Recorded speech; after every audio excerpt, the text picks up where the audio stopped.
Hello friends, मैं doctor Sandeep शिल्पी, consultant dermatologist eight Indore.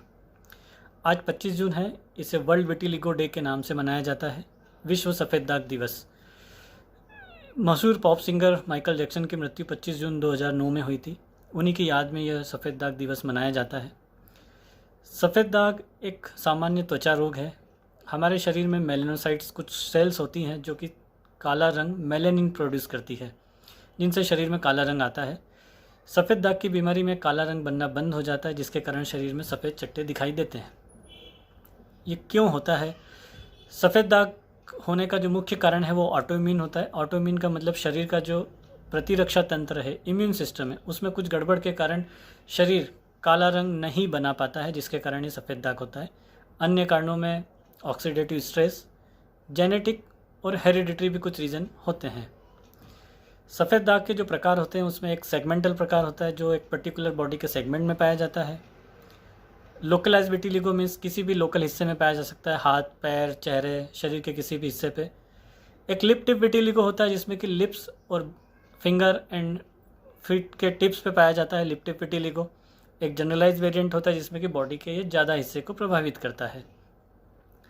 इसके उपचार की बात करें तो पिछले 2 दशक में सफ़ेद दाग के उपचार में बहुत नए ट्रीटमेंट्स अवेलेबल हुए हैं। मेडिकल ट्रीटमेंट की बात किया जाए तो विभिन्न प्रकार की क्रीम्स अलग अलग रूप में हैं जिनका उपयोग किया जाता है। ओरल ट्रीटमेंट में बहुत सी दवाइयाँ हैं जिनके द्वारा इस सब बीमारी का ट्रीटमेंट किया जाता है। मशीन्स की बात करें जाए तो नैरो बैंड यूवीबी या फोटोथेरेपी हम बोलते हैं। एक एक्साइमल लेज़र भी ट्रीटमेंट होता है। और सबसे लास्ट में सर्जिकल ट्रीटमेंट की बात किया जाए तो मेलानोसाइट ट्रांसप्लांट। इस प्रकार बहुत से ट्रीटमेंट ऑप्शंस सफ़ेद दाग के लिए उपलब्ध हैं। आप किसी योग्य चिकित्सक के द्वारा परामर्श लेके इस ट्रीटमेंट का फ़ायदा ले सकते हैं। तो ये तो हो गया सफ़ेद दाग बीमारी, प्रकार और ट्रीटमेंट ऑप्शंस के बारे में। सबसे जो महत्वपूर्ण बात मैं बताना चाहूँगा, जो बहुत से मिथ हैं, जो बहुत सी भ्रांतियाँ हैं सफ़ेद दाग के बारे में, वो मैं आपको बताना चाहता हूँ। पूरे विश्व की बात किया जाए तो 1% पॉपुलेशन में सफ़ेद दाग की बीमारी है। सबसे पहली भ्रांति यह है कि सफ़ेद दाग की जो बीमारी है ये छुआछूत की बीमारी। तो मैं बिल्कुल कहना चाहूँगा कि ये बिल्कुल छूने से नहीं फैलती है, एक से दूसरे व्यक्ति में छूने से नहीं फैलती है। दूसरा, सफ़ेद दाग की बीमारी किसी भी उम्र में किसी भी व्यक्ति को कभी भी हो सकती है।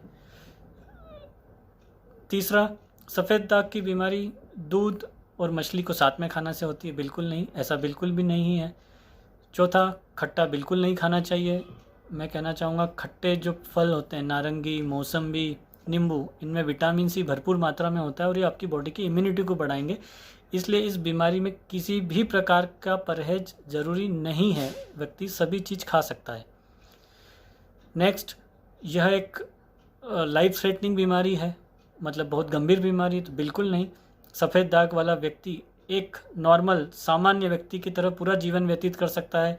वो पढ़ाई कर सकता है, वो स्पोर्ट्स खेल सकता है, वो सारे वह काम कर सकता है जो एक सामान्य व्यक्ति कर सकता है।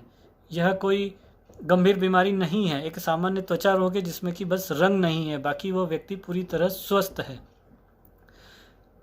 नेक्स्ट, कुछ मरीज इसे कुष्ठ रोग से कंफ्यूज करते हैं। कुष्ठ रोग मतलब कोढ़ जिसको बोला जाता है। कोढ़ एक बैक्टीरिया के इन्फेक्शन के कारण होता है और सफ़ेद दाग रंग न होने से बीमारी है। दोनों बीमारी अलग अलग है और दोनों का पूर्णतः ट्रीटमेंट हो सकता है। बहुत से लोग सोचते हैं कि ये पेरेंट्स को अगर बीमारी है तो बच्चे को होगी ही होगी। ऐसा बिल्कुल भी नहीं है। सिर्फ 10 से 25% पेरेंट्स के बच्चों को ही ये बीमारी प्रभावित करती है। इसका मतलब है कि ज़रूरी नहीं है कि आपके बच्चे को सफ़ेद दाग बीमारी हो ही सही, तो ऐसा बिल्कुल भी नहीं है। एक बात और बताना चाहूँगा कि जिन पेरेंट्स को कि जिनके बच्चों को सफ़ेद दाग होता है, मैं उनको बोलना चाहूँगा कि यह बीमारी को घर में बिल्कुल डिस्कस ना करें।